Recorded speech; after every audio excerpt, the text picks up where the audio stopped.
투자자 여러분 안녕하십니까? HLB 갑자기 지금 하한가가 나왔는데요. 이제 아무도 못 팔았습니다. 거의 못 파는 하한가가 나왔는데 67,000원 최고가 대비 지금 반토막이 나온 거죠. 제가 궁금한 거는 과연 HLB가 물론 펀더멘탈로는 뭐 이런 종목을 안 사면 되겠습니다. 왜냐하면 펀더멘탈적으로 지금 매출액이 뭐 사실 400억이고 그리고 엄청난 적자에 시달리는 기업이거든요. 그런 기업이 뭐 지금 반토막 나기 전에 8조였으니까 최고가에서는 한 16조 정도 될 겁니다. 뭐 조용히 그렇게 해먹었는데 근데 펀더멘탈적으로는 안 살 수 있는데 뭐 안 사면 되는데 뭐 그렇지 않을 수가 있거든요. 왜냐하면 코스닥에는 이런 종목들이 허다합니다. 그래서 허다한데 또 오르는데 안 살 수도 없고 그래서 그러면 펀더멘탈로는 걸르기 힘들다고 보고 그럼 이걸 기술적으로 걸을 수 있는가 한번 걸를 수 있는가가 아니고 이거를 기술적으로 대피할 수 있는가 한번 대피가 가능한지 한번 방법을 알아보겠습니다. 그래서 HLB 말고 옛날에 영풍재지를 한번 보겠습니다. 영풍재지도 사실 저 이거를 펀더멘탈로 걸을 수는 있어요. 뭐 걸을 수는 있는데 그렇죠. 이게 왜냐하면 어, 이 최고가가 54,200원일 때 이 최고가 주당 순이익이 사실은 이런 거는 5,000원은 돼야 되거든요. 그런데 이게 주당 순이익이 아마 그렇죠. EPS 보면 150원, 100원이에요, 100원. 100원이면 사실 1,000원 정도 하면 되는 거거든요. 1,000원 정도 하면 되는데 5만 원이니까 이제 50배 비싼 거잖아요. 근데 또 이런 주식도 올라가는데 안 살 수는 없고 그러는데 어떻게 회피할 거냐? 그거를 한번 보겠습니다. 그렇죠. 이게 2,700원일 때부터 올랐어요. 근데 사실 2,700원도 비싼 거잖아요. 왜냐하면 순이익이 100원인데 100원이면 2,700원이면 퍼가 벌써 27입니다. 이때도 비싼데 아무튼 올라가기 시작하니까 어떻게든 뭐 사보고 싶죠. 저도 사보고 싶습니다.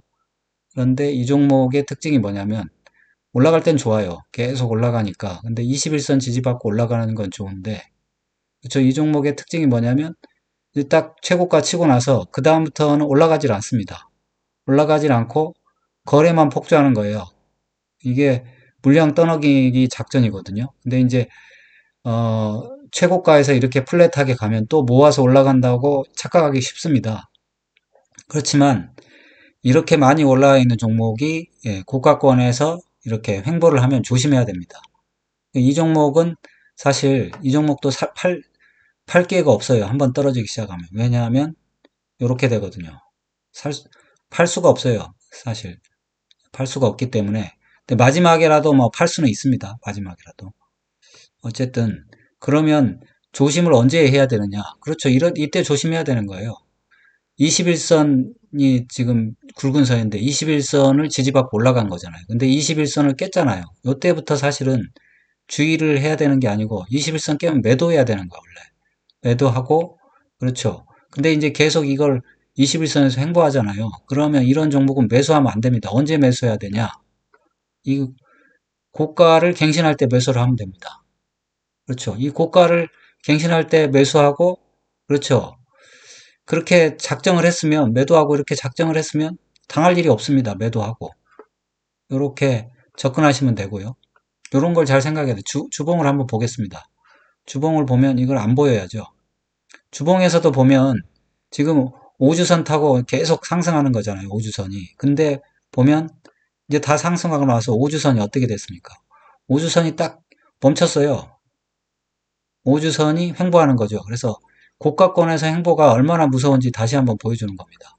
그래서 만약에 이게 뭐 이렇게 안 떨어지더라도 이런 주식이 그러니까 우량주더라도 이렇게 고가권에서 횡보하면 상당히 많이 떨어졌다가 반등은 나올 수도 있어요. 근데 회복 못하는 주식이 있습니다. 그런 주식이 현대중공업이라고 있어요.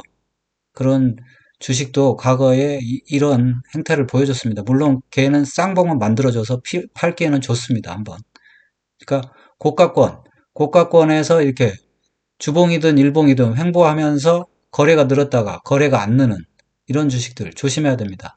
이런 주식을 피하는 방법은 이렇게 고가권에 횡보하면 횡보할 때는 손을 빼야 됩니다. 손을 빼고 다 팔고 나서 그러면 다시 한번 고점 돌파하면 다시 사야 되겠다. 이런 마음을 가져야 돼요. 이렇게 생각해야 돼요. 그리고 그러면 HLB를 한번 피할 수 있는지 한번 영풍재지로 HLB를 피할 수 있는지 한번 보겠습니다. 저 HLB 일봉입니다. 일봉이 HLB가 지금 3만원인데 사실은 3만원도 비싼 거예요. 왜냐하면 이게 영업 적자잖아요. 영업 적자니까 사실은 주가가 마이너스여야 됩니다. 마이너스여야 되는데 뭐 이런 주식이 많아요. 코스닥에 제 생각에는 태반이 이렇습니다. 태반이 코스닥 종목들 태반이 이러는데 뭐 그렇다고 이 오르는 종목을 투자를 안 할 수가 없잖아요. 그래서 투자를 해도 좋습니다. 투자를 해야 되고 어쩔 수 없어요. 거래소 종목은 안 올라가고 삼성전자 사면 하나도 안 오르니까 이런 종목 살 수도 있습니다. 살 수도 있는데 이제 어느 정도 올라가게 되면 이 주식을 딱 보면 21선을 타고 올라가는 걸 보일 수 있어요. 21선 지지받고 21선을 지지받고 계속 올라가는데 어느 순간 21선을 깼잖아요. 그러면 매도를 해야 돼요. 매도를 해야 되고 매수 타점을 언제로 잡아야 되냐. 이 고가를 갱신할 때 매수 타점을 잡아야 돼요. 횡보를 하고 있잖아요. 횡보할 때 이런 종목을 함부로 들어가면 안 됩니다. 그리고 횡보 21선 돌파해서 샀더라도 그렇죠. 21선을 다시 이탈하게 되면 또 팔아야 됩니다. 잽싸게 팔고 나서 여기 고점이죠. 고점을 매수 타점으로 잡고 기다려야 돼요. 뭐 이렇게 원칙적으로 했다 하면 피할 수가 있습니다. 물론 여기서 사실 재매수한다는 것 자체가 좀 그렇죠. 간이 붙긴 했죠. 간이 붙긴 했는데 어쨌든 그렇습니다. 고가권에서 행보하는 주식을 매수하는 건 상당히 위험하고 조금만 또 주의를 기울이고 그렇죠. 제가 그래서 항상 어, 그 저점 매수하는 사람들이 위험한 거예요. 저점 매수하는 사람들은 떨어질 때 매수하거든요. 그럴 때 이런 데 걸리면 이제 한마디로 골로 가는 겁니다. 근데 돌파 매매를 하게 되면 이런 경우는 안 당해요. 왜냐하면 돌파 매매하는 사람은 고점을 돌파할 때 매수하는 거거든요. 고점을 돌파할 때 매수하니까 매매 습관도 중요합니다. 주봉을 한번 볼게요. 주봉으로 피할 수 있는지. 주봉도 보면 영풍재지 교훈으로 피할 수 있습니다. 이 주봉도 딱 보면 우주선 타고 올라가는 거잖아요. 우주선 타고 올라가는데 우주선이 계속 올라가다가 우주선이 멈추잖아요. 이렇게 그리고 또 엄청난 또 이 음봉 두 개 떨어졌잖아요. 이거 빨리 대피를 해야 됩니다. 대피를 해야 되고 그렇죠. 이게 11선 딛고 반등해서 5일선 또 5주선 위에 올라섰다도 5주선이 올라가질 못하잖아요. 거리가 줄어서 그런 거예요. 이게 올라가는 게 아니거든요. 그러다가 이렇게 되는 거거든요. 그래서 뭐 여기서 매수했더라도 여기 사실 음봉 떨어질 때 팔아야 되잖아요. 음봉 떨어질 때 팔아야 되는 거고 그럴 때 매수 타점을 또 고점으로 정해 놓으면 피할 수가 있습니다. 그래서 물론 그렇죠. 이렇게 말하면 사람들이 이렇게 안 좋은 주식을 매수하냐, 뭐 이렇게 말을 할 수 있어요. 근데 그렇게 말할 수가 없는 이유가 저는 압니다. 왜냐하면 우리나라 코스닥에 있는 종목들 대부분이 저 상태입니다. 영업이익은 없고 거중만 남아있는 기업들인데, 근데 거래소에 있는 우량주들 매매하려고 그러면 속 터져서 매매를 못해요. 그러니까 결국 코스닥에 오는데, 코스닥에서 매매하는 건 좋습니다. 매매하는 건 좋은데 그렇죠. 겁없이 오르는 종목 대할 때, 그렇죠. 이게 계속 주가가 오를 때는 괜찮습니다. 오를 때는 괜찮은데, 올랐다가 이렇게 21선이 옆으로 누우면서 횡보를 하게 되면, 이런 주식은 빨리 손을 빼고, 예, 그렇죠. 돌파 매매에 임해야 됩니다. 돌파 매매.